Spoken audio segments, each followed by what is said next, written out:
right, you guys, at the request of just a couple of people, I'm going to try to do another video on GTII. It's late at night in DC. I'm sitting outside. It's quiet all around. DC is a great city for that. Capital of the world, but in the heart of it, you have quiet neighborhoods. Anyway, I want to try to buck you up and be positive. However, I really don't have much that's new to say. I do want to address a couple of things. One is the Twitter boards are just such a waste of time. Not most of you, it's not, but what happens is these negative people get in there, and I've been part of it without intending to be, trying to carry on positive conversations. But also you're given about, I don't know, 60 words to make your point. And so you try to make your point as clearly as you can, but there's all sorts of room for misinterpretation or shortcuts that the boo birds can come in and accuse you of all sorts of mendacity and ill intent. I'm trying to talk quietly because there's a guy working in his garage over here, constantly in his garage. There's a guy in the kitchen eating yogurt, and the woman up there looks like she's playing with her cat. That could be on the scene of that movie with Jimmy Stewart, Rear Window. Anyway, I was talking to a friend today about it. It reminds me of a book I read called Proof of Heaven. And I was visiting a client, and she actually is the one that invented when you swipe your credit card. She invented that. She started Verifone years and years ago. But she keeps immaculate households, and I was in a jet lag, and I couldn't sleep. So I got up quietly in the middle of the night from the guest bedroom, and I walked around the house to see if I could find a book to read. There was nothing, magazines, and I found one book, and it was called Proof of Heaven. And I thought, it doesn't look that interesting. But it was the only one I found. And I started reading it, and I read all night, and fell asleep at some point. And the next morning, out on the sun deck, I finished reading it. Anyway, it's about a surgeon, Eben Alexander, and he never believed in God, and always listened to his patients quite patiently when they talked about their experiences or belief in or of God. And one day he gets a horrible disease. I forgot what it was, but I think it attacks your brain, and then his toes curled up. I remember that. And he was in a coma for 2 or 3 weeks. And he couldn't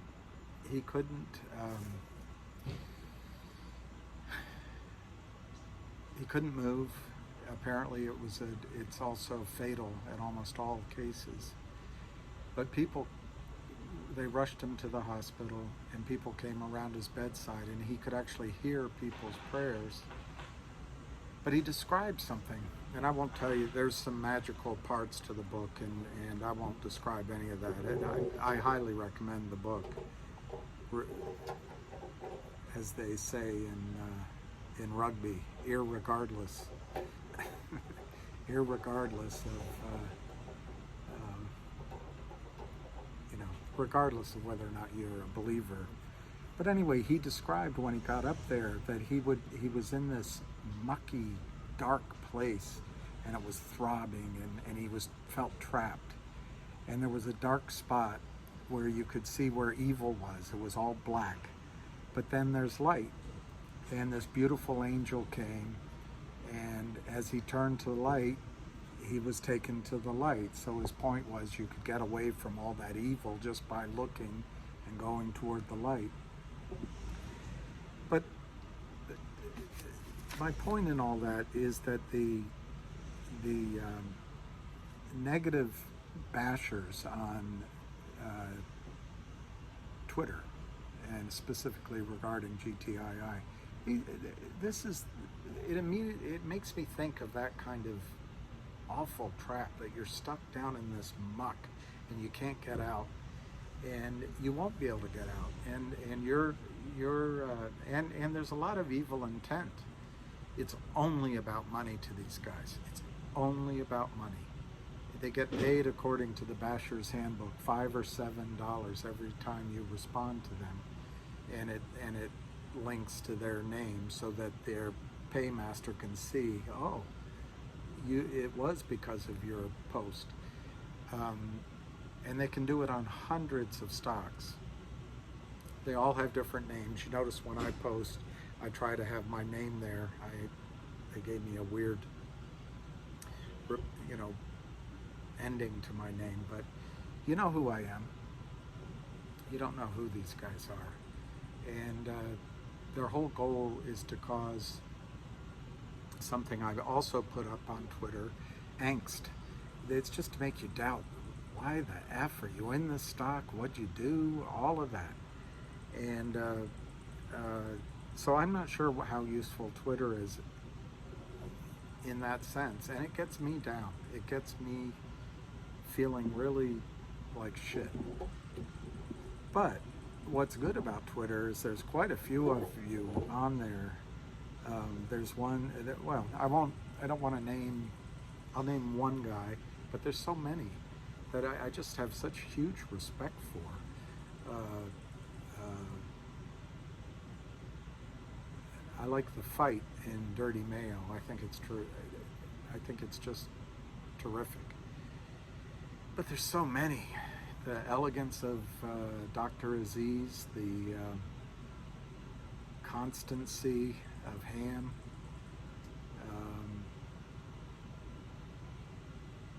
the questioning of Albee, and okay, so it's an imperfect vehicle, but why do I do it? I do it simply for, why do I do this video? I'm trying to support,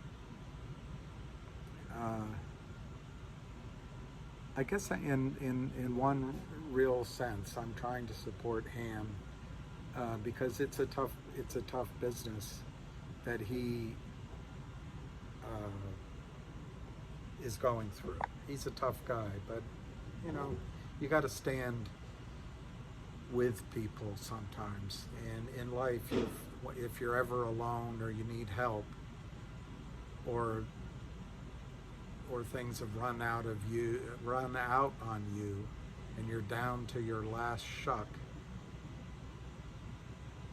with nothing left to lose, you'll find how many friends actually stand with you. So that's one aspect. But the other and main reason is I don't want people to feel like they've made a bad mistake intellectually or morally or even as an investment by buying into GTII. Now, to be clear, I'm not saying that I know that GTII is going to quote unquote work. but I don't think it was a bad choice for you to commit to. Okay, I'm getting so distracted with this guy puttering around. Okay, so one of the things that one of the boo birds put on there, that when I put up the word angst, and then I put up the word purpose, what I was trying, and most of my posts, I try to give something to make thinkers take time to think about. And angst is this horrible pit in your stomach that you're, oh God, why did I do it? It's down at 49 cents or whatever, 45 cents. And it's going to go lower, and oh, I'm such an idiot. That's angst. But purpose is, why did you get in it in the first place? What was the story when you first got in? What lightning were you trying to catch? And is that purpose still there?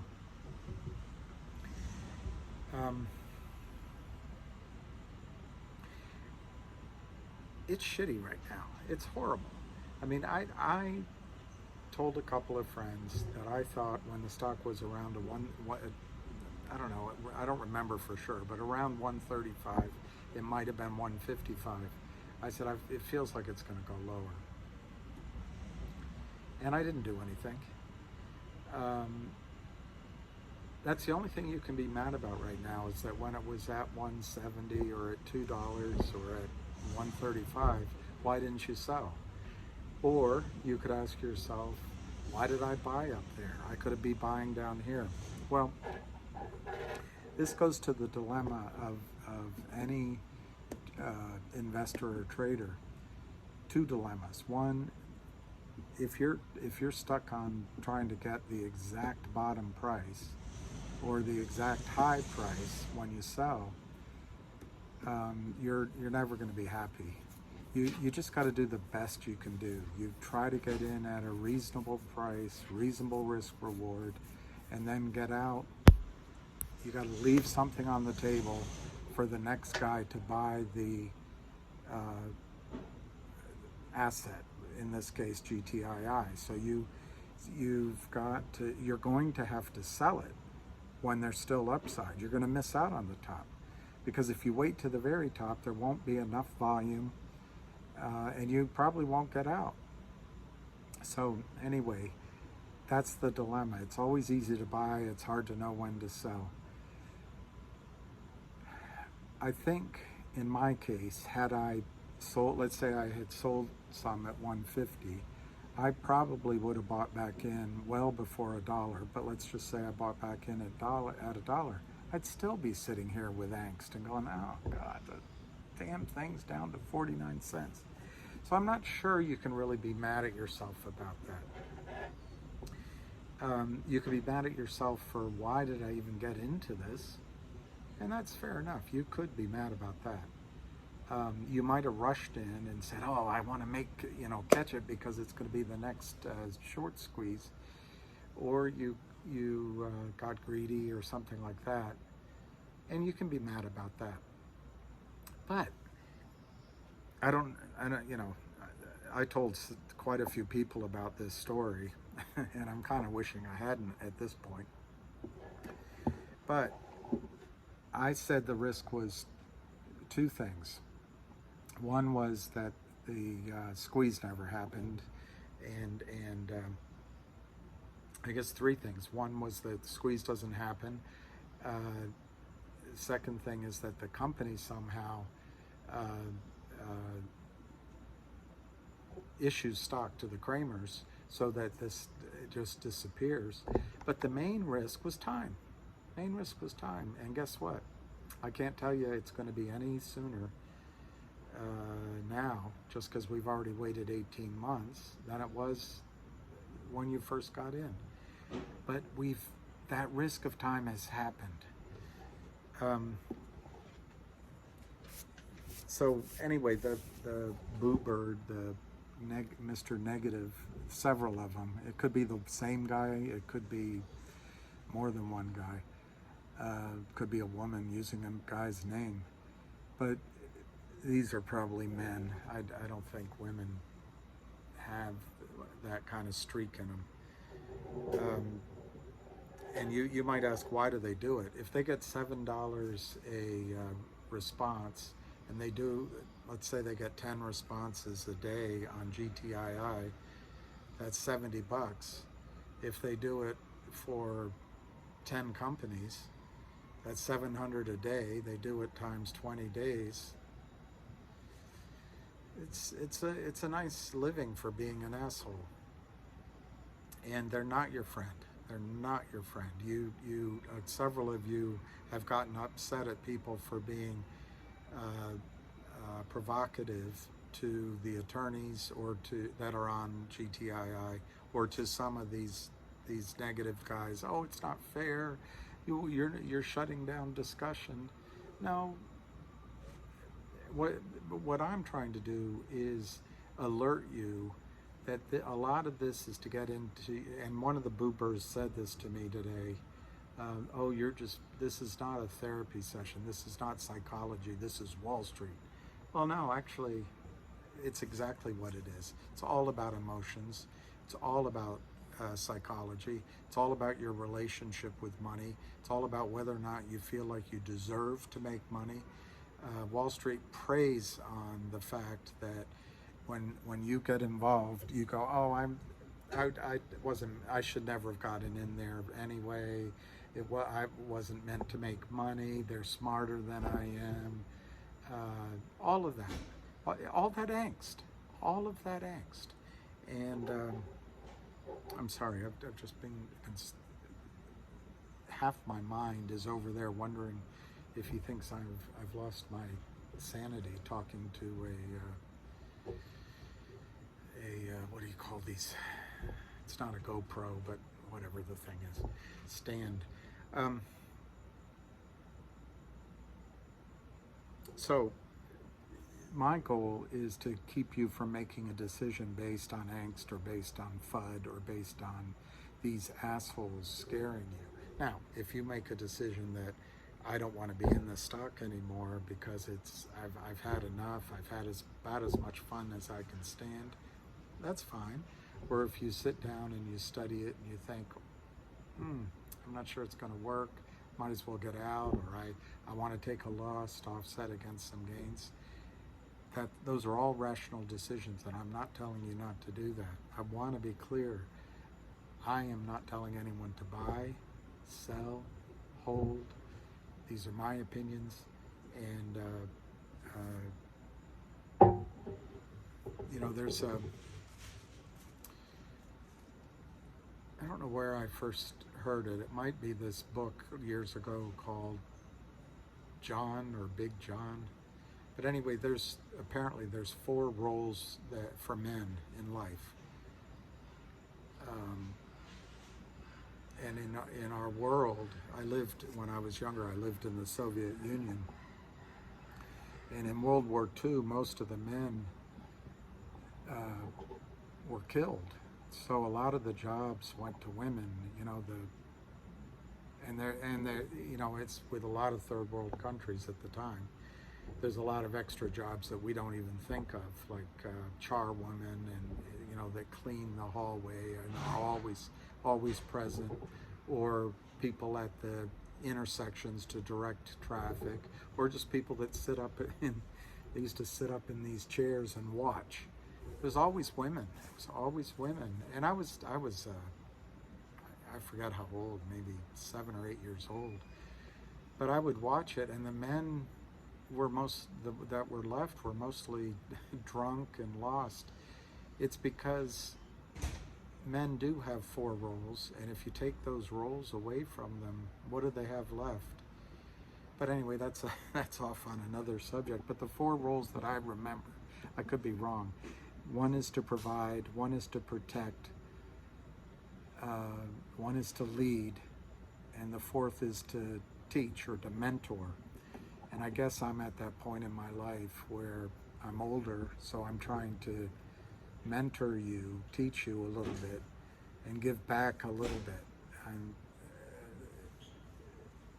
But I mainly don't want these evil people who are behaving in an evil way to take advantage of you. To them, it's all about money. They'll strip you of your money and move on, and they'll go home to their wife and kids, and it's all happiness at home. They don't think about you. So, as an example, these lawyers are putting up a false charade of righteous indignation. Well, I would ignore that too. You don't know that those lawyers aren't on the side, maybe not of the Kramers, but another group that's doing the same thing, and it doesn't matter. They could have good motivations. I don't know what you can do in a garage that long, but anyway, they can have good motivations and still have a negative impact. There was an example of VNUE, the law firm got a settlement, patting themselves on the back for it, and this is great. But he won't tell you what his secret strategy is or anything. Okay, great, I'll accept it. He's a great attorney, he's done a great thing. But if you study what VNUE, and there's so many of these, I hope I'm getting the right ticker symbol, they're doing an offering now, which the company has a right to put shares to the funder. In this, I don't know who it is, but let's just, a Kramer-like entity. And I think that's what he's talking about, is this is a way around the various rules, whether unregistered securities or etc. Well, great, but it has the same impact on shareholders as what the Kramers were doing. So how did the company really benefit? Well, they're going to say they got out of the lawsuit, and they showed that the Kramers were doing violating a usury law. Okay, great, but what did the shareholders get? The stock kept going down, and now they're in the arms of another toxic lender, only that's doing it within the framework of the rules. Lawyers are not about truth, they're not about justice, they're not about you. They're about how are the lawyer going to get paid, and they're also about winning.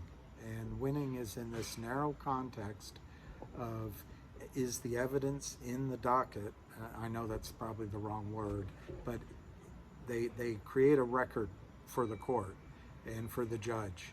And if the evidence is in that record, then it can be considered. If it's not, it's not evidence. It makes no sense. That's why the lawyers don't understand trading. They don't go with their gut instinct on what they're seeing with that trading. It's got to be something that's entered in the court. That's why this inane point. Well, first we have to determine why the stock price is down. You're just not going to get through to them. Stocks go down when there's more sellers than buyers, and if you add fake sales, illegal sales, phantom share sales, sales of shares that don't exist, of course it's going to effing go down. Yeah, but maybe it should be down because the company's not really worth the price it was at. Now the lawyer, and this is the inconsistency of being a human being, now the lawyer is there's evidence in front of them, but now they're bringing in this speculative reasoning on top of it. I'm telling you, going down the road of trying to get a lawyer to solve this problem for you is just a nightmare. But in the case of Venu, they expanded their outstanding shares from 2 billion to 4 billion. I don't have it in front of me, and you can look it up. Go to the EGDAR, that's SEC filings. Well, how did that help shareholders? There's another one on there. A different lawyer is all pissed off, OTC lawyers, and I'm sure they're great lawyers. It's not my point. But they're all pissed off because they're going to take it very seriously that they got a $12 million savings for their company. I forget the name. It begins with a V, I think, as well, or I can't remember. I put it on Twitter. well, 12 million divided by 100 million shares outstanding. It's 12 cents a share. That's the amount of money in the case of GTI, whether you bought the stock at 150 or if you paid 135 for it. It's lawyers cannot help you in this situation, and I'm going to leave it there on that subject. But everyone, this energy, to go back to what I was saying about, it's just such negative energy around this, and it just tears at your very being, and it makes you wonder, why the fuck am I even in this stock? I could have bought a snowmobile and I could be, going around the hills of Vermont this winter. So I want you to feel free to own your decision to be in this stock and ignore these sons of bitches, and that includes the self-important, high on the hill, I got a law degree, intelligence, and therefore I'm better than you are lawyers. They don't know trading, and they're trying to bring this limited skill they have, which is entering shit into an evidence. They know all the rules, and then going before a judge and getting settlement. That's all they know. They don't have time to think about anything else. So my sister's a lawyer, and I love her dearly, but she and I used to have free-ranging conversations, and we still can if it's on things like the church or family or cats and dogs. But when it comes to issues, everything has to be entered into evidence, and it just changed. Being a lawyer changed how she thought. All right, enough on lawyers. My point is not to get. These two do a good job. They're very smart, and they're proud of their achievements, and they should be. But what I'm telling you from your standpoint is lawyers are not going to solve this problem, and it's not why you got in the stock.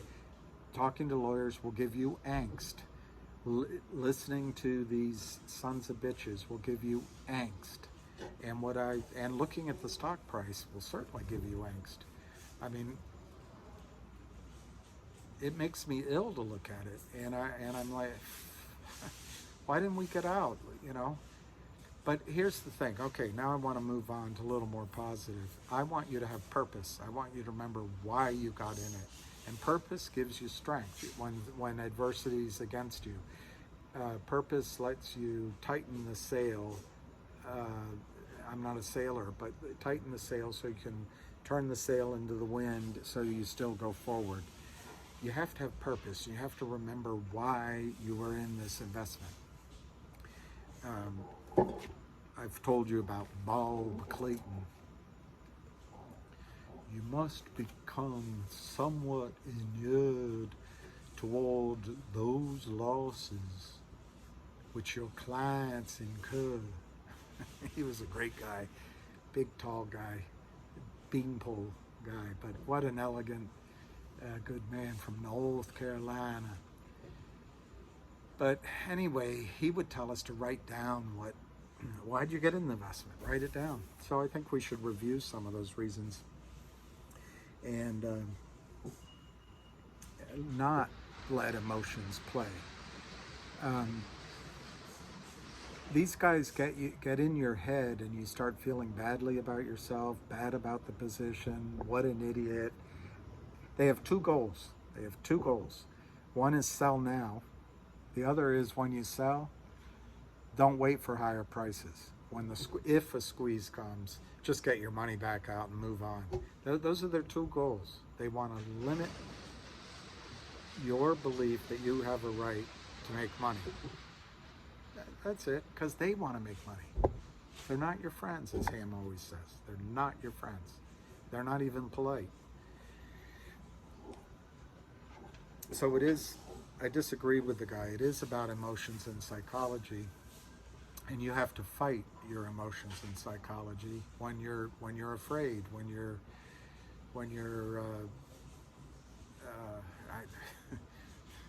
walking through the valley of death. I can't quote anything. I'm a Catholic. I can't quote the Bible. So anyway, why did we get in? What's our purpose? And why is this a better stock than a different stock to be in? Like everything, there's the strengths are weaknesses and weaknesses are strengths. I'll try to tell you why you got in the stock, I think why. One, it's a thinly traded stock. Two, there's possibly 100 to 150 million shares created out of thin air, sold that don't exist. Three, the Kramers, who are the perpetrators of this crime, and have been doing it for years apparently, and in many different stocks, and they signed documents with companies saying that the company acknowledges that we, the Kramers, are not committing a crime, and then they settle with the SEC saying they admit nothing and they're not admitting to doing a crime, yet they pay a penalty.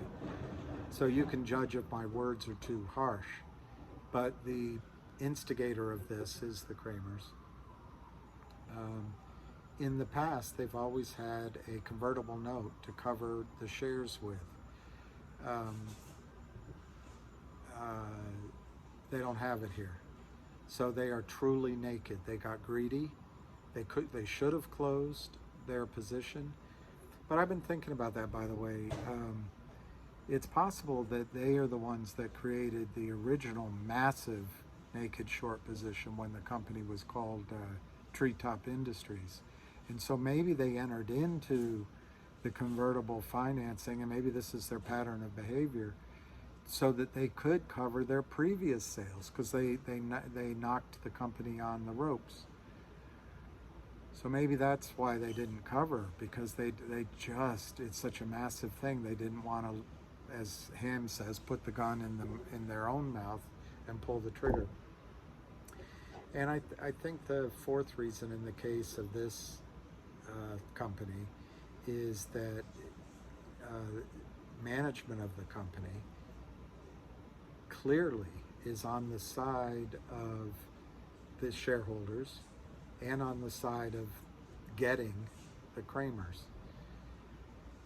And finally, this is so cartoonish, you can follow it with, you could get a coloring book and draw the lines with a crayon.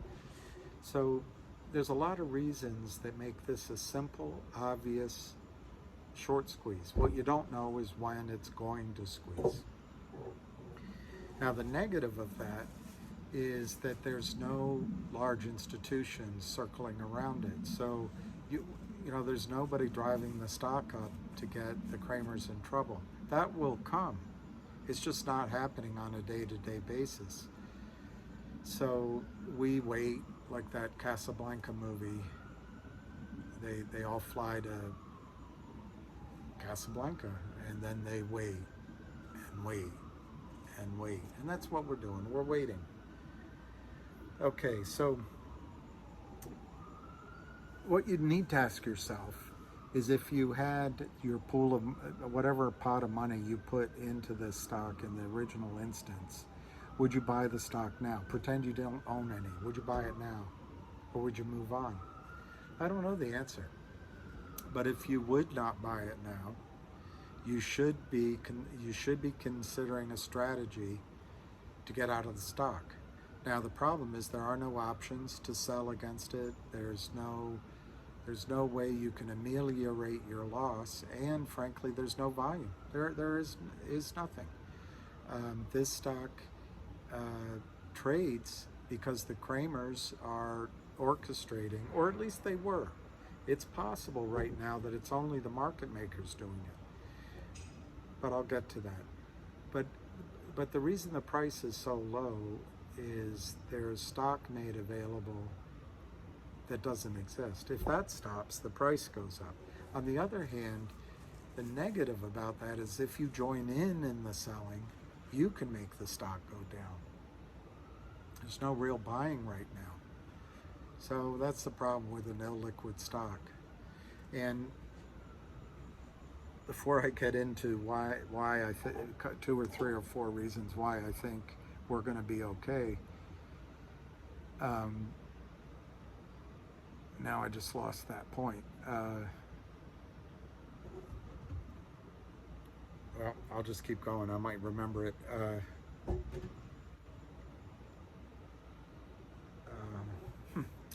I lost the point.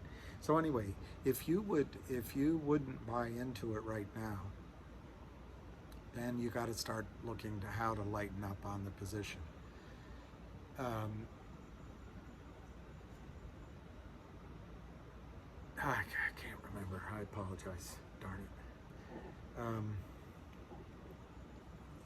Okay, so I'll give you the reasons why I would buy into this right now if I had new money. One, a lot of time has already passed. 2, so that means we're closer to the denouement. Somebody told me that denouement doesn't mean what I think it does. I'm not sure they're right. But the moment of unraveling, the moment of pulling the curtain back, the denouement. I should look it up. But we're closer to the time when the FINRA knocks on the door or the SEC settles up. So that's 1. 2, what's your risk right now? The risk is that you get in it at 45 cents and it goes to 12 cents. Look at the chart. It could go to 6 or 12 or 25 cents. Those are the 3 numbers I remembered that have little indications of minor support. It could go to those levels, no question. But what's the upside? The upside is over the last decline, it's all been manufactured. It's all false. The volume is all false. There is no real volume. It's been market maker to market maker. It's been crossing. It's been spoofing. It's been putting up large offers and then removing them right away. It's all illegal, and communicating with each other, and then crossing naked stock from one LLC, I assume, into another LLC, I assume. But it could just simply be one master LLC because they got so cocky, and then it's just crossing naked shares from one market maker to the other. So when the prime broker sees it, they've bought more time on the settlement. Which, by the way, one guy said that on one of these videos, said that I am calculating my failures to deliver incorrectly.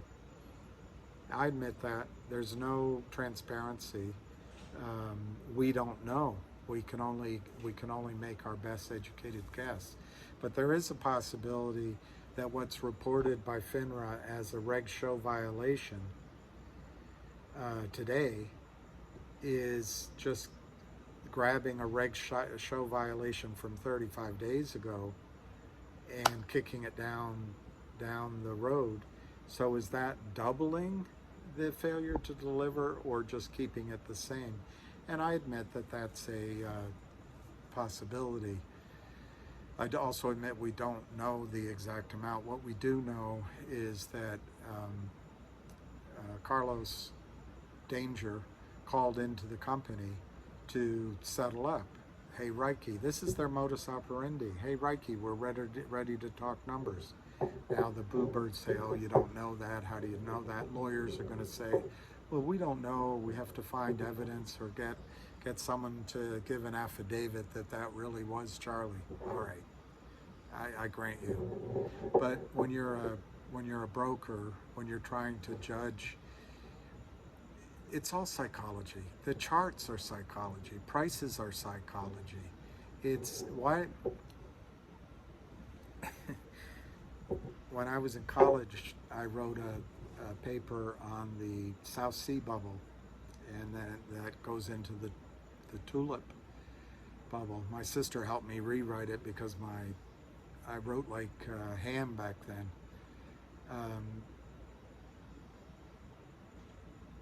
But the mania, one tulip bulb, you could buy a house.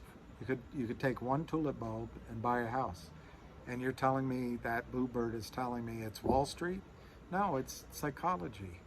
And so right now they're trying to get you to think that your shares are worthless. Again, to repeat myself, they want you to either sell right now, or when it starts to go up, they want you to just go, phew, I'm going to get out at 150, get my money back. And that might be a perfectly good decision on your part. Toughest thing to do is to know when to sell. All right, I didn't have a clear goal here tonight, so let me see if I can try to tighten it up in the next few minutes. And also, this guy's still puttering around.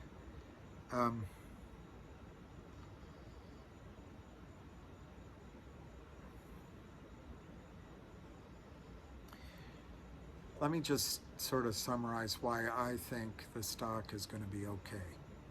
I could be wrong. And we may have to, the risk, yet again, is we have to wait.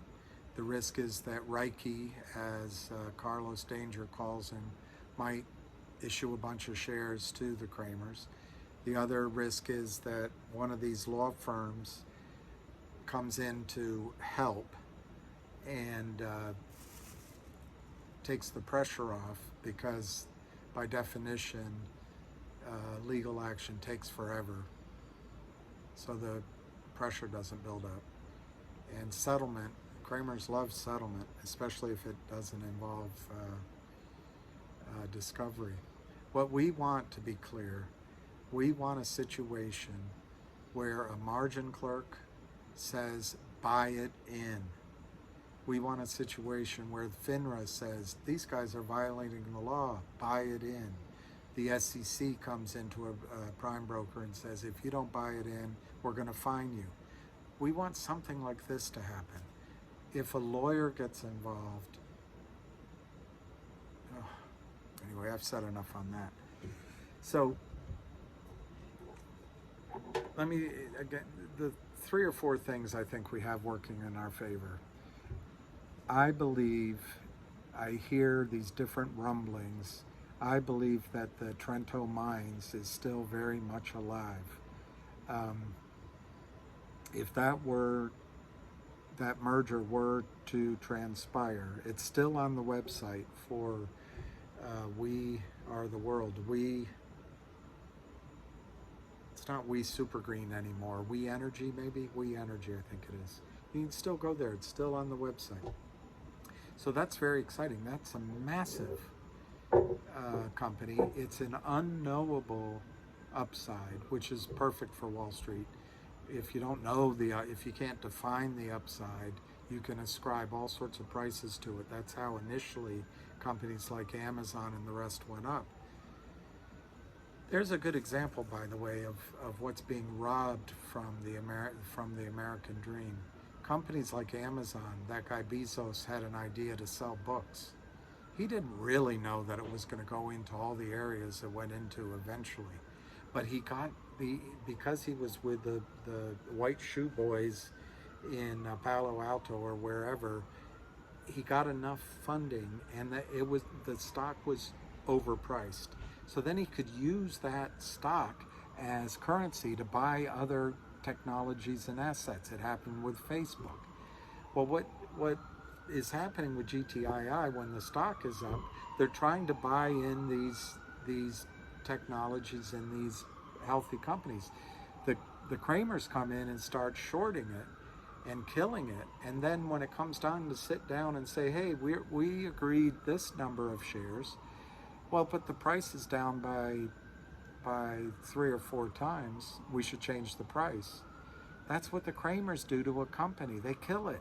and then the company has to issue more shares than they originally were. So the currency is like Venezuelan or Argentinian paper or Zimbabwean paper. It gets devalued and devalued and devalued, and the currency of the stock shares cannot buy as much as it would in a level playing field situation. And that's what the Kramers count on. But guess what? Wall Street counts on it too. These big pools of money, they don't want to do any hard work, and they want to do all the capital raising inside of their ivory towers. They do not want competition from us out in mainstream America. And so they're just as happy that these companies all fail, so that when there is a successful company, it has to go through their channels, and they all put fees on top of it all the way up. Okay, this is already too long. I can give you examples on companies I raised money for that happened with. But there's a term called cram down. Cram down. Back in 2000, I had been in London for quite a while, raising money for companies, and I had a little file that I had all my warrants in and all my share certificates in of all the companies I had done business with. And I was a young man, and I was rich beyond what I thought. I can't remember if it was $12 or $22 million or $15 million or even $30 million. It was a lot. And that was just based on the last round's valuation. I had dreams of these things going up. Well, then the crash came. And in most of those companies, that the ones that survived and got further financing, Wall Street comes in, or these funds come in, and they offer new money, but it crams everyone down that's in the stock. And that's what's in essence happening in GTII. Sorry, it's no longer happening. It happens under the modus operandi of the Kramers. I like that, the Kramers. They cram down shareholders in all their other companies, and then eventually, just like the Wehrmacht, when they used to have wheelbarrows to carry enough money in to buy a loaf of bread, these companies get just so wiped out. Their currency's worth shit. So okay, so I always get off on the macro level, but you're really fighting an uphill battle, and I don't want you to get lost in that. I want you to think about GTII. So I gave you just a handful of reasons. I probably left something out. All right, so what's the timing? The timing, I think the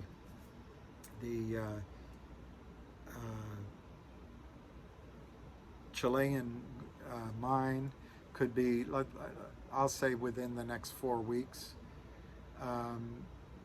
The 1-800 lawyers, I would say within a fortnight to 4 weeks. The ongoing investigations that are happening, we have no way of knowing if they'll ever lead anywhere. But there's an interesting thing happening because of him, because of many of you. I agree with him. This guy, George Donahue, is an excellent example. Dirty Mayo,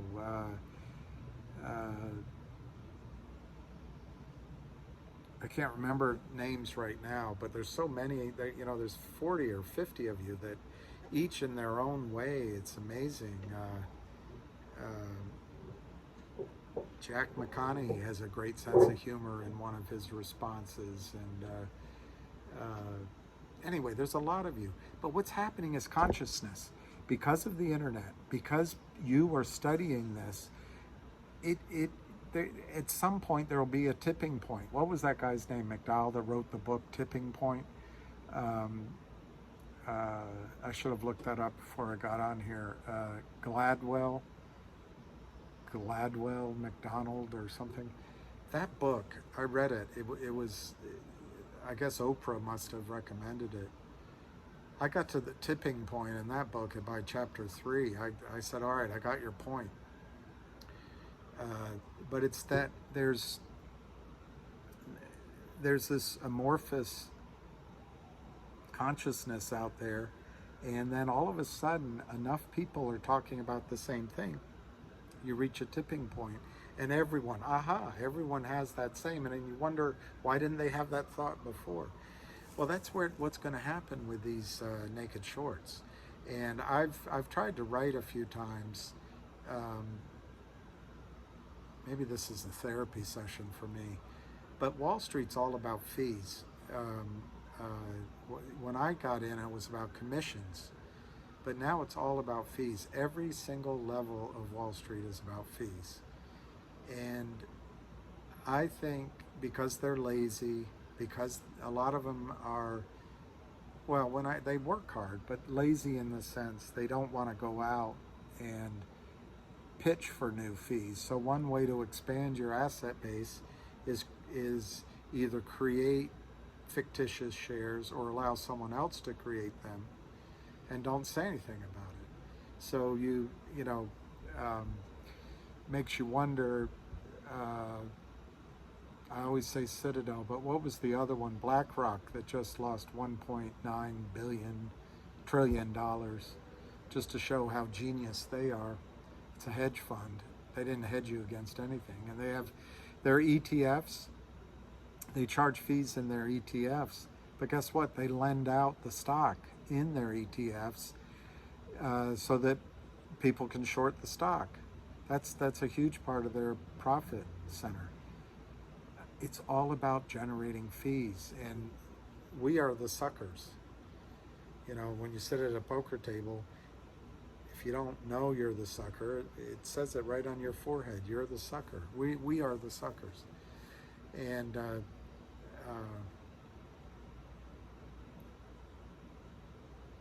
I don't know if I finished that point, but coming back to GTII,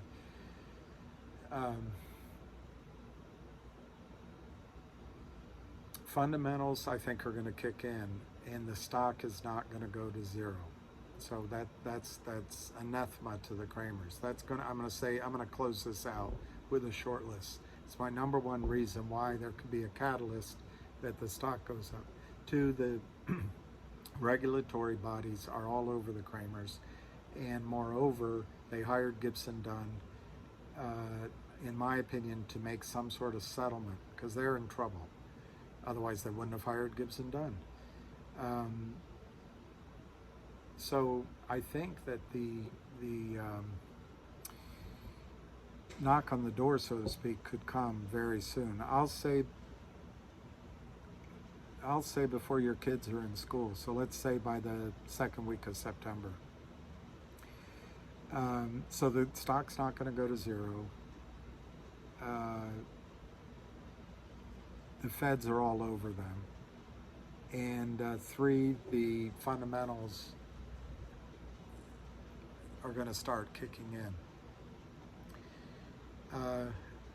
And I guess the final thing I want to point out to you on why I think that this is going to be just fine is they have walked the stock down from $1.50 or $1.70, and it's now 49 cents, 45 cents. It was all fake volume. There was no volume. So I know it doesn't feel good. It doesn't feel good at all. But imagine that one day next week there's an announcement, and 1-800-lawyers, those lawyers finally sign up, and it's a huge revenue backlog and a huge income basis. Or let's say they get there's an announcement the following week that the miracle of miracles, something happens with the mine down in Chile. Or let's say the following week, FINRA announces that they've concluded their study of the anomalies in the share count, and they're going to take action. Or let's say the stock goes up over $2.75 and there's a scramble for shares. There's events that could trigger buying. What I want to tell you is there were no sellers on the way down, maybe a little bit, but it was all fake sales on the way down. There were some buyers, otherwise it'd be lower, but those buyers bought at, let's say, 50 cents, 90 cents. They're not going to sell on the way back up. They bought it for higher prices until it gets to higher prices. So my point is, it's going to be like a rocket going up. There's no resistance on the way back up. No resistance. You may get resistance at $2. You may get it at $2.75 because that's where the warrants are. And the final thing I'd want to say, and I take this a little bit from Hamster's trading instincts, but it really looks like the Kramers are no longer selling stock. When we saw the shares, the real short versus the naked short didn't go down very much. It just seems like they're playing ring around the rosy with each other, these market makers. If it's true that the Kramers are not selling anymore, and why would they not be? Well, one, it's a stupid trade at 50 cents. Two, the SEC's examining them. Three, there's criminal charges possibly. I don't know for sure. Four, they hired Gibson Dunn, and Gibson Dunn might tell them, we're not going to work with you if you break the law. And five, maybe some rationality kicked in that they're not going to get away with this.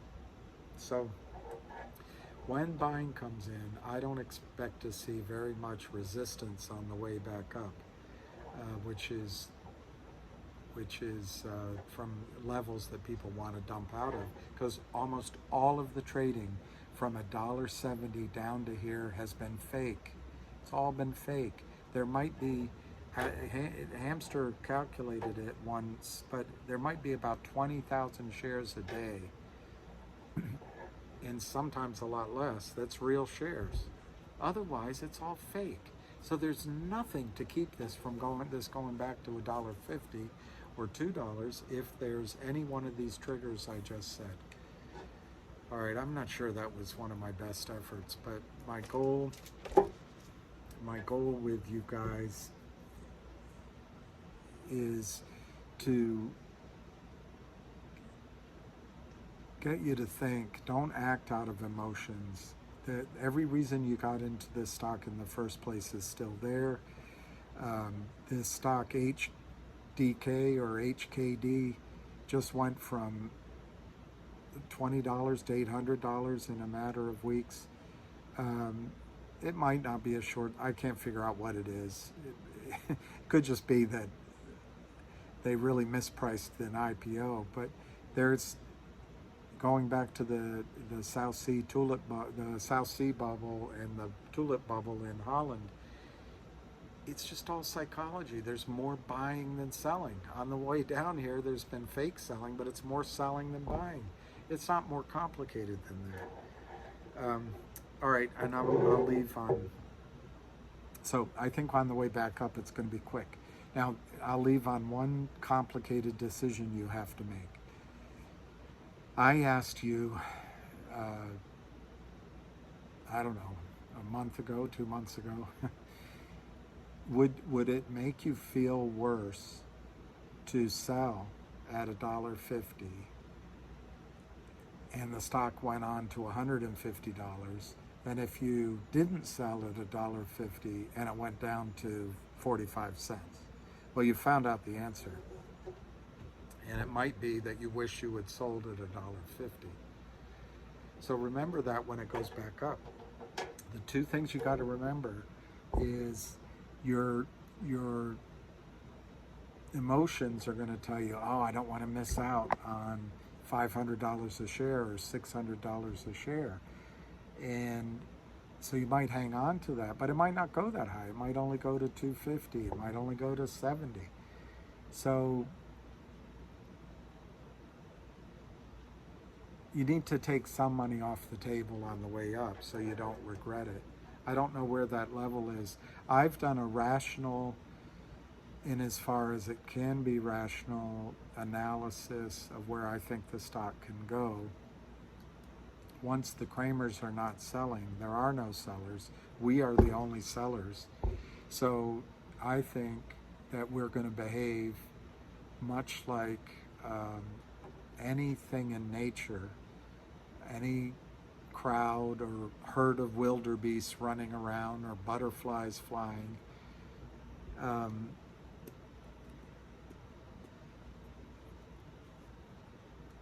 Apparently butterfly, the word they used to call it, they would flutter by, and that's where the name butterfly came. But anyway, they all follow this, the golden, I think it's called the golden mean. Anyway, it's the Fibonacci sequence. So I believe that you're going to see the stock have a combination of, after it gets through the initial tiny bit of selling, you're going to see the stock stop at round numbers. So people are going to sell, put their orders in, because none of us are very creative. I'll do 25, I'll do 50, I'll do 100. So round numbers are going to be sticking points. But I also believe, just because there'll be so many of us and there's so many shares, it might be related to the Fibonacci sequence. Why? I don't know. And am I a technician? No. But those numbers, to my memory, are 8, 13, 21, 34, 55, 80, 89, 144, 266,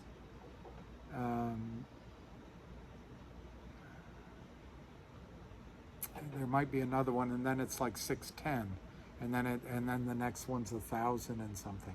So I think these will be that sales will tend to cluster around those. You can look up the Fibonacci sequence and get the numbers. I've also looked at previous short sales, and like this HDK, it spikes. It's not over with yet, so we can follow that. But if you look at Volkswagen, or if you look at Kodak, or if you look at the original GME, they all spike to these really high numbers, and then they come down to 40 to 60%. So my theory has been that you can try for the higher numbers and still get out at one of the lower numbers that you might have put in anyway. But the problem is, if we all do the same thing, by definition, everything I just said might not work. But I've tried to come up for myself with a rational 2 or 3 targets where I'll get out, and I've put those orders in as GTC orders. If they go, great. If they don't, then I've got to make a decision in the moment, and I will not be reluctant to sell, because you and I just experienced what happens when the stock goes down. As Dr. Aziz pointed out, we're both trapped. The longs, us, and the short. We're both trapped right now. The short is trapped because they cannot tolerate the stock going to $1,000 or $2,000 or $5,000 in a spike. They're gonna wipe out a prime broker. We're trapped. It's not so much the price. We're trapped because there's no liquidity. So the one is, when the stock goes up, you're going to be tested again on this whole issue of where do you get out. Do you not sell at $2 because you don't want to miss out on it going to 200, only to find out that in 6 months it's at 45 cents again or lower? Or do you take your original money off the table at some price? the other thing is when there's volume, that's when you sell. And that might not be the price you want, but you know there's volume. As Jim Cramer with a C says, you should never forget that stock certificates are just paper. They're not really anything other than just paper. And in the case of the modern American system, they're not even paper. They're electronic and they're IOUs and they're nothing. Literally, you're trading nothing.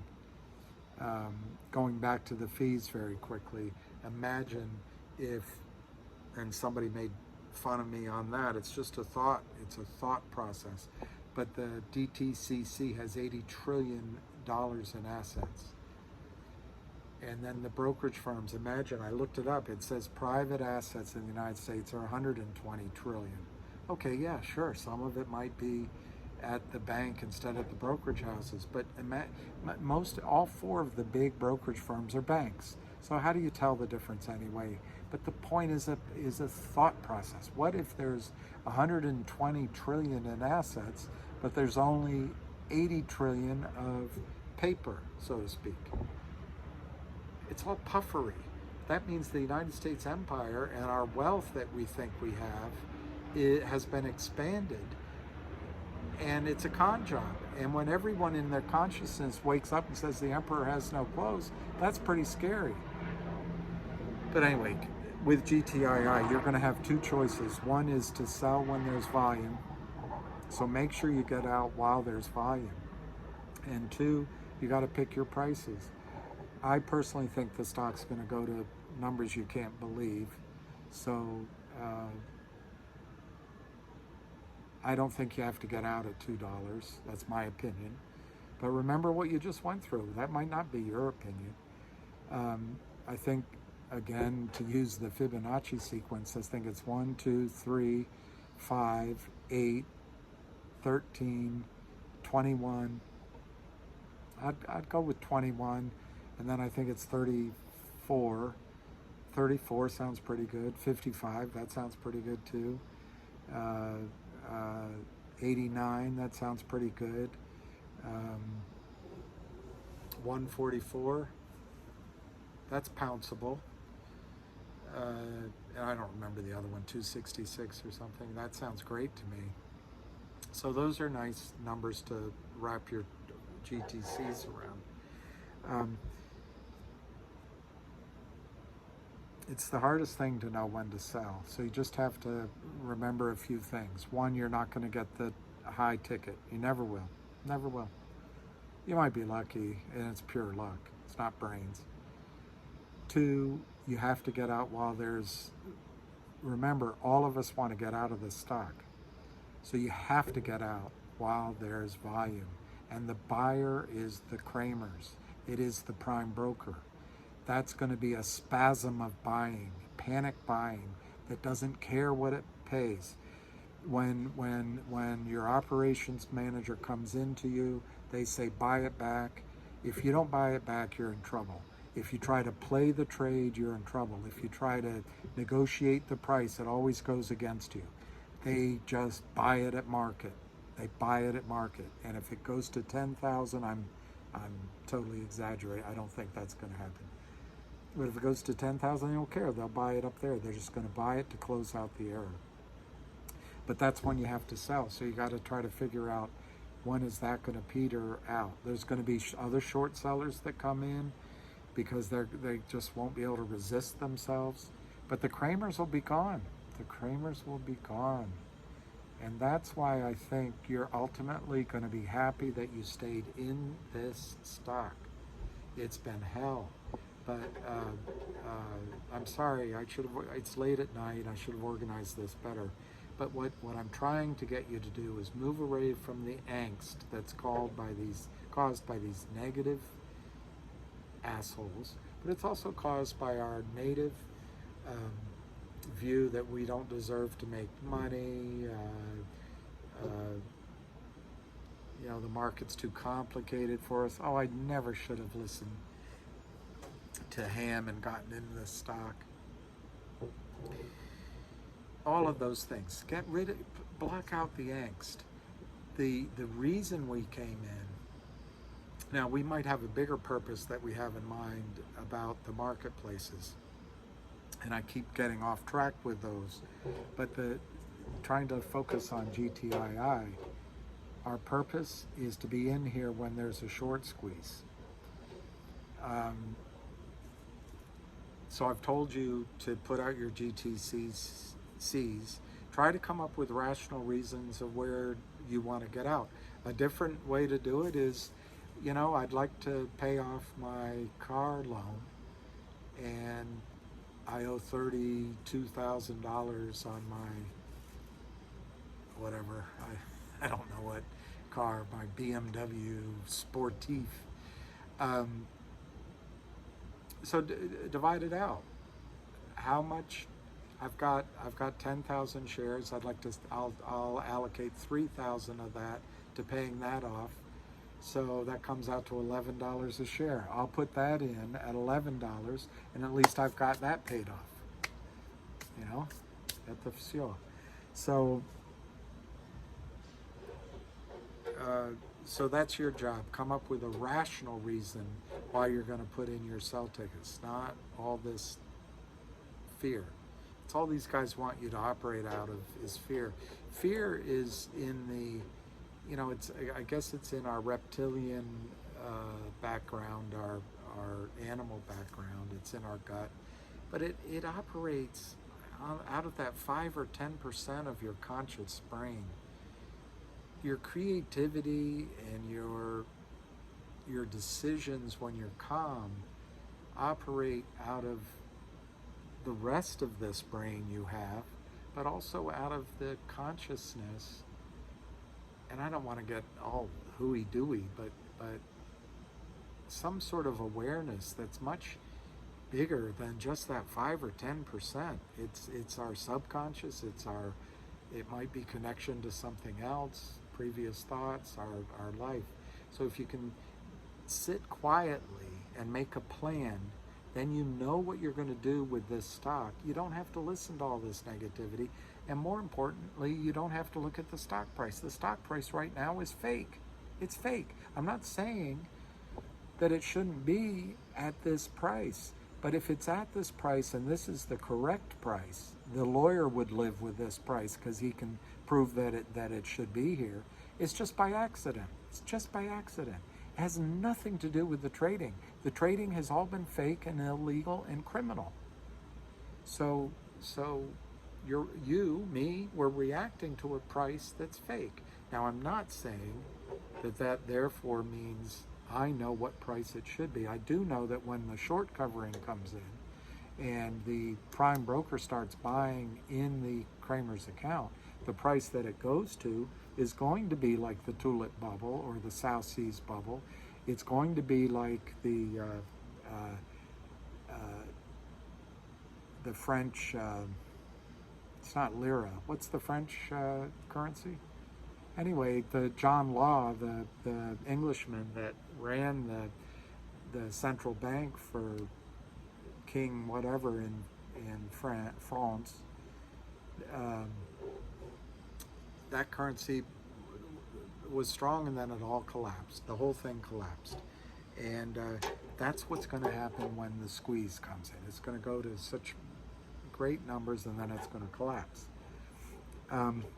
So you're going to do that rationally. You're going to sit down and put down a rational game plan for how you want to get out. Only you can do that. And once you've done it, you put your GTC orders in, you can go about your life. The second thing you got to do is when it starts to move, you got to follow the volume. And that's going to be tricky. That is going to be tricky. If there's 150 million shares short, if you see volume of 150 million shares, that doesn't mean it's all been covered. Not by a long shot. Because there'll be a lot of trading, day trading, and other people coming in. So you're going to have to just have some sort of gut instinct on it. And that's why I chose Fibonacci numbers, because I think that just takes care of that problem. And then I guess I'd like to put this in a broader context for you. I've tried to do this on another video, and then I'll get off this call. This kind of criminality is going on everywhere. It's going on in the housing market. Zillow came out with their own arm where Zillow was buying houses ahead of you for cash using their own valuation algorithms, and it was all supported by hedge fund money. These hedge funds don't know how to get returns so they can earn fees. So they come up with all these gimmicks, and it's turning us into a nation of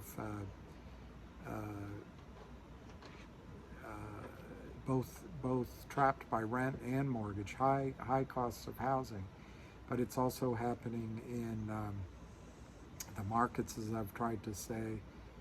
I just got distracted, so I lost my train of thought.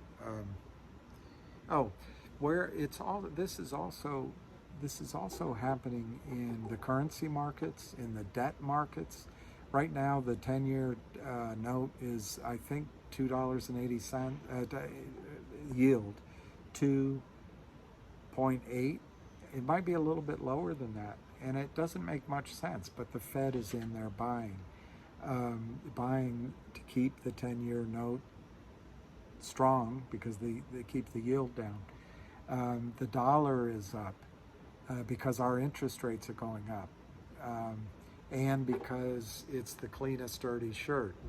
I woke up Sunday morning with no way to hold my head that didn't hurt. The beer I had for breakfast wasn't bad, so I had one more for dessert. I stumbled in my closet to find my cleanest dirty shirt. Anyway, we're the cleanest dirty shirt, our currency, but our markets are exaggerated. It's pretty frightening stuff. But one market that is really manipulated right now is the precious metals market. Gold is, they play these exact same shenanigans as they're doing with GTII.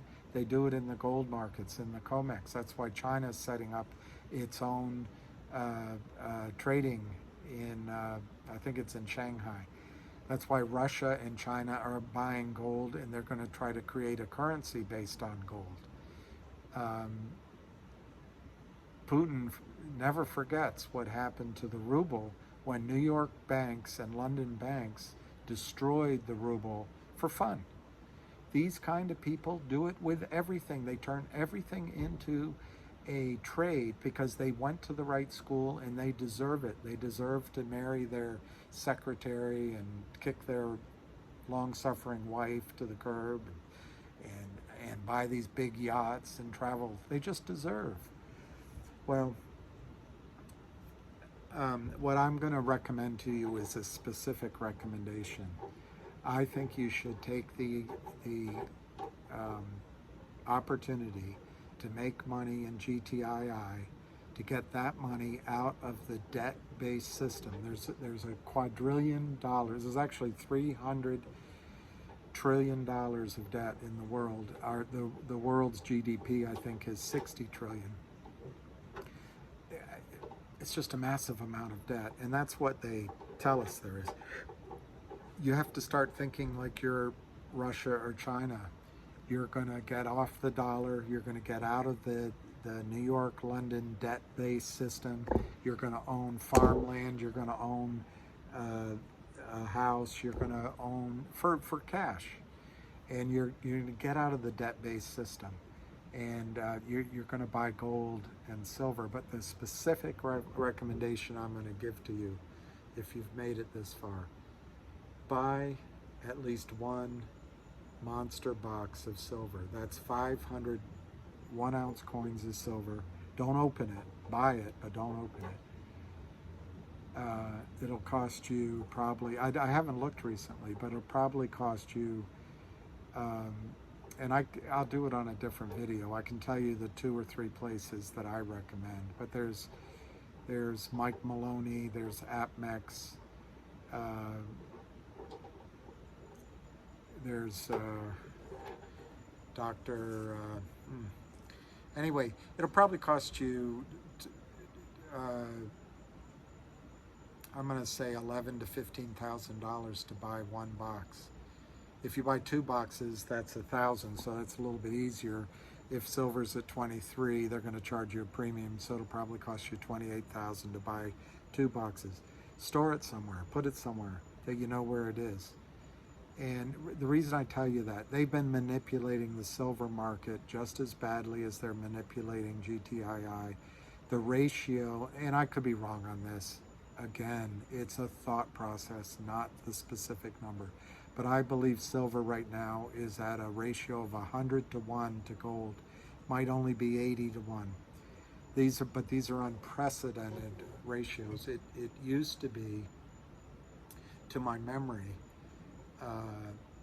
I want to say 6 to 1, but that might be natural gas to oil.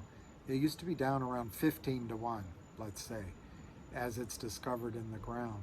So I think silver is going to have the exact same squeeze at some point. So let's say you bought 1,000 ounces of silver right now at 23. I think you could get the same kind of movement that we're talking about in GTII. You won't be able to put an order in to sell, but don't open the boxes.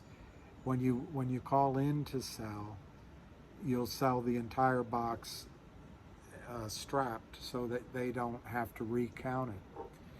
But just like the tulip bubble, where you could buy a house for one bulb, there will come a time in the financial panic that's ahead of us. Is it next year? Is it 10 years? I don't know. But there will come a time where 1 ounce of silver will buy a house. And Ham is going to say, Bill, your tape is so long.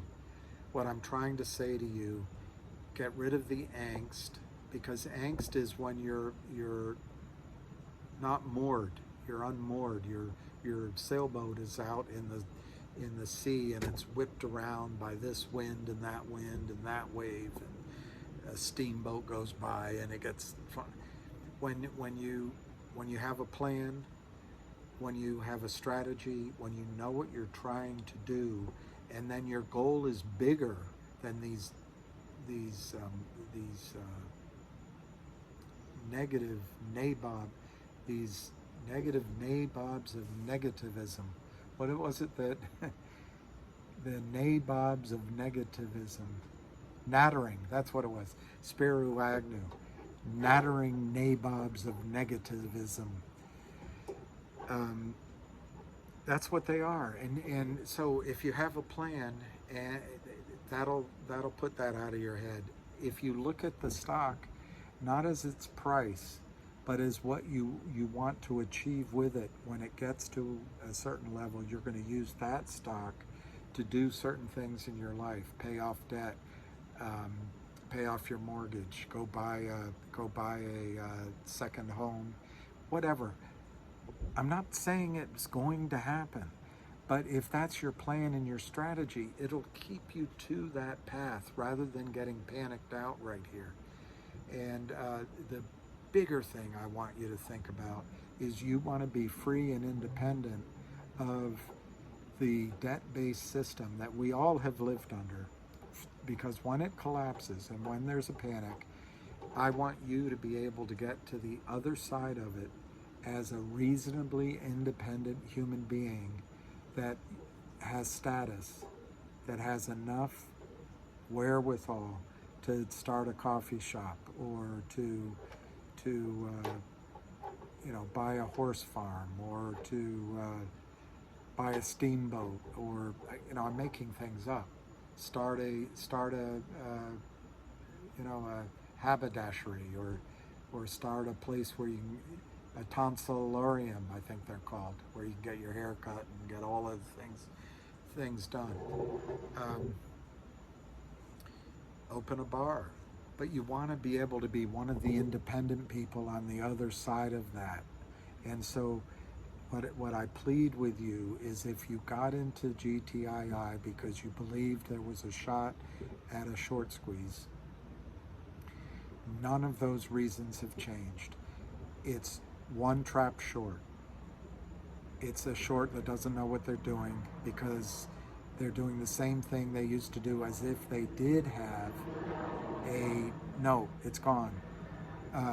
It's a short that's used to talking to CEOs and getting the CEO to give them shares. It's not going to happen here. They're also used to driving companies into zombie land. It's not going to happen here, probably because of 1-800 lawyers at a minimum. Hamsters here driving it, and a lot of professionals. I can't tell you how many professionals are here. They're going to make sure that FINRA and the SEC go after these guys. They have a rap sheet. They used to be called rap sheets. The only reason it's not called a rap sheet in the case of the Kramers is when they pay a penalty, they sign saying that they don't admit to anything. But just, that's a fiction. That is a fiction. These guys are criminals, in my opinion, and they are going to be caught. And when this consciousness happens, when people start realizing that Wall Street's been taking advantage of them, they're going to want somebody to take out to the public square and have a hanging. It's going to be people like the Kramers, because the Kramers don't have a constituency anywhere. They might have a few friends that they paid off over the years, and some desperate market makers, and maybe some brokers at a prime brokerage firm that have lived off that money. But none of that's going to stand up against the survival instinct of Wall Street and the prime broker. The Kramers, as much as they want to think of themselves as big swinging dicks, they're really just minnows in a small eddy in a pond that might lead out to the ocean. The bigger sharks and whales are out there. So I want to tell you that I think the reasons for a short squeeze are still here. I've tried to go over them again. When it happens, there's no resistance to the upside. It will go like a rocket. But I caution, you've got to leave enough upside in the mind of the new buyer, not the prime broker buyer. That one is indifferent to price. They'll pay all the way up. But there'll be other people playing this all the way up, every day trading. And in those guys' volume, you got to leave something on the table. Also, as fast as it goes up, it'll come back down. So have your GTC orders in place. Make a plan. How are you going to get out of this stock?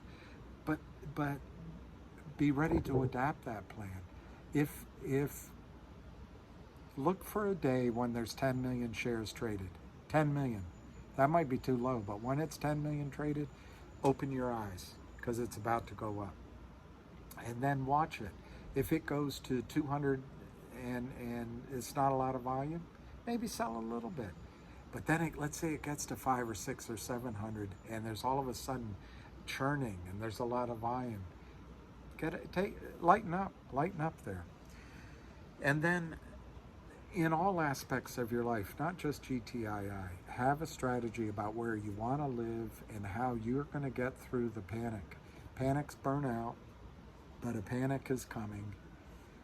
And I've just given you my sincere, solidus idea, which is to buy silver. And I would try to buy, you can buy the little bags, and don't open those either. You don't have to buy as much as I said. Remember, I just told you that 1 ounce might be able to buy a house. In terms of day-to-day, the Federal Reserve note, the Federal Reserve is a private, it's a bank of banks. Some people argue that note might become worthless. I'm not positive about that because it's quite recognizable, but there might come a time, you don't remember maybe, but it happened back in 2000, was it? 2008, where ATMs didn't have money. You should have a little money at home, $1, $5, $20, because nobody's going to have change. But the other thing is the coins. The coins that we have are not Federal Reserve. They're printed by the mint. So have some coins. Those might survive for a while.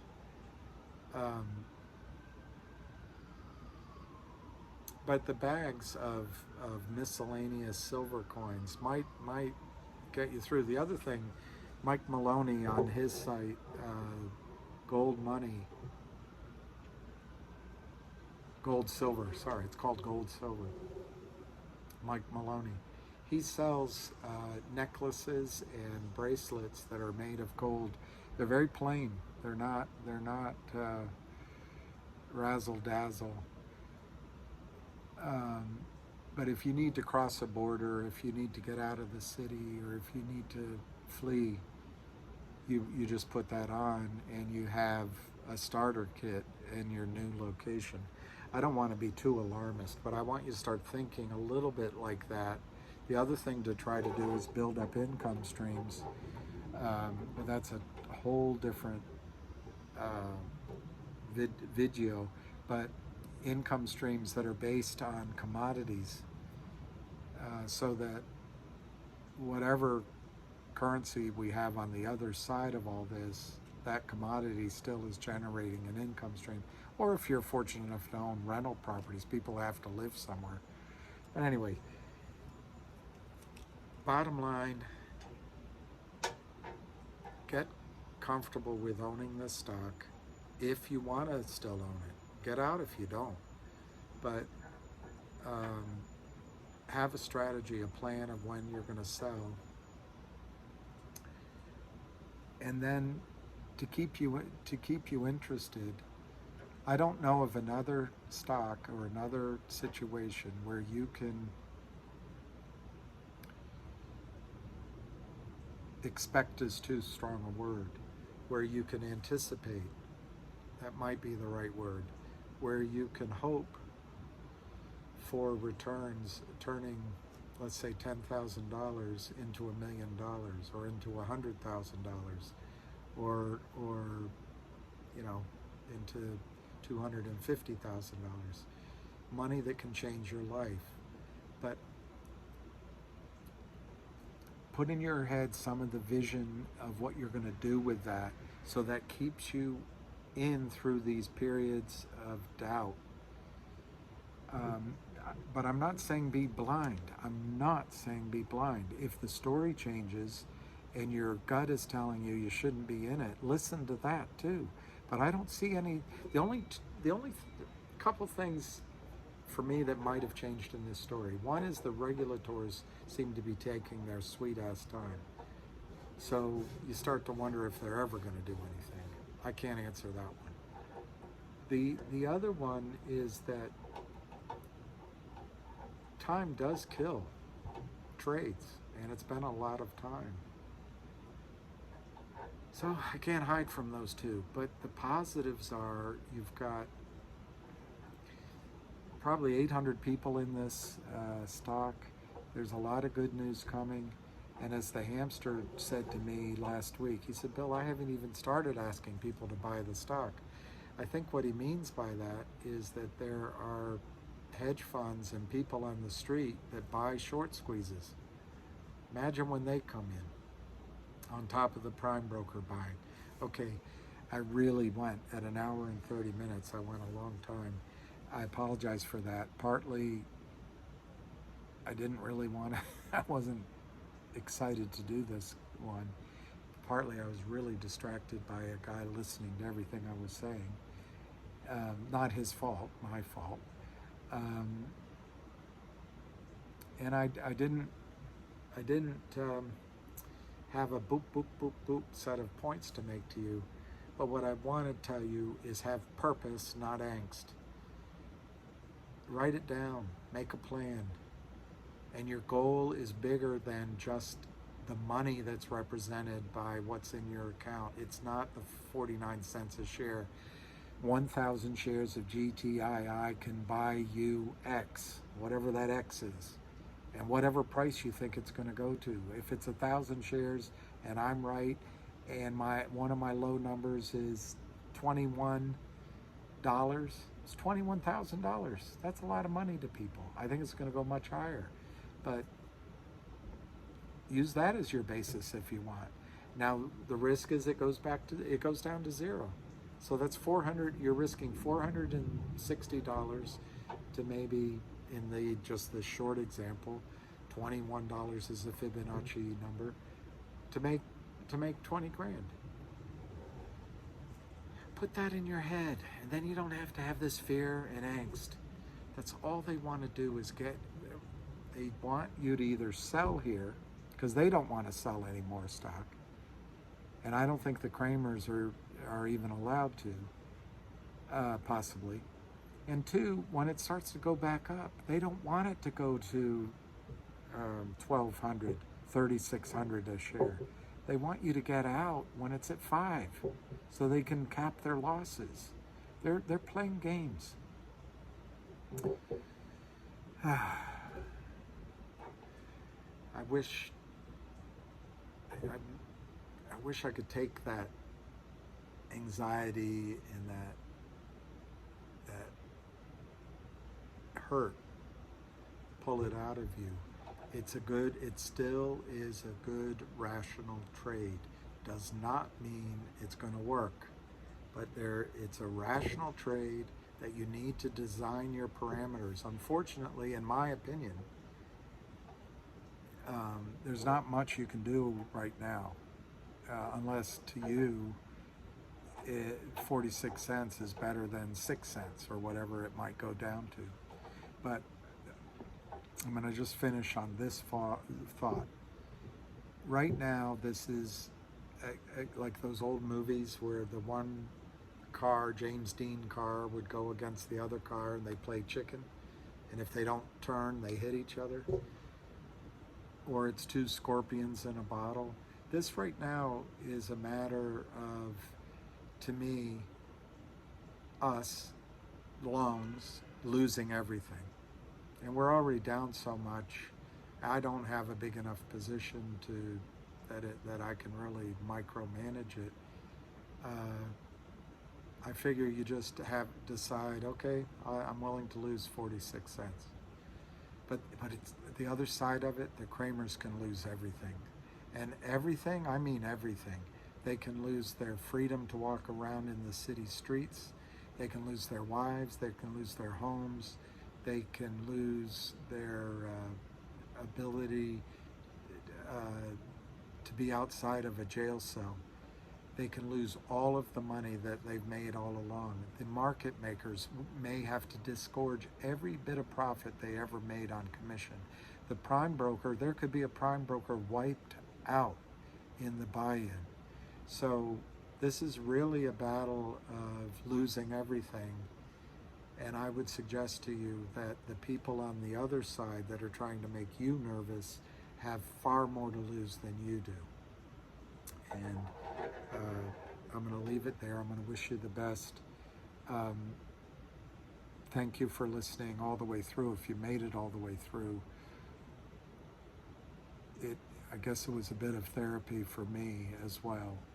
But you're rational, you're good, you're intelligent, and gosh darn it, people like you. That was Saturday Night Live. I can't remember the guy's name. Anyway, all right. Peace. Cheers.